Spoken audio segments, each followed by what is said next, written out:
Assalomu alaykum hamjiron aziz, mana bu bir paxta bergimiz va ovoshona ravon kardi istedi. Hozir jarayoni paxtadan aniq nishon metsem. Ne xo'jaydi dehqoni kutmo qo'ylar mekan.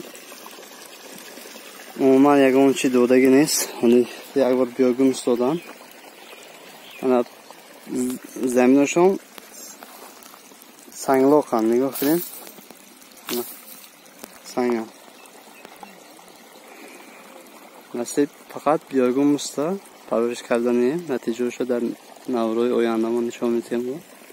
Hozir obisha ovardagi Çünkü vaqtga ob biyaraktir ob dodanda ziyodati ob me buryapti, hamon oba mojam kardagin bo'lsa ob aldarash qara doda istadim hozir bir ob yo'lishon.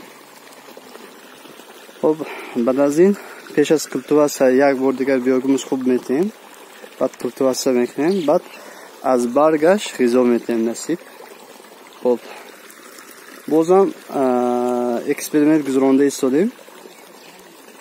مقایسه با سلیتره که کرمش افکتینش زیادتر است. ما در نوارای آینده با شما نتیجه شو نشان دادن میریم. از کانال ما دور نباشین، подписаться نکرده باشین، حتما подписаться شوین تا که نوارای من بعد را یکم تماشا کنید.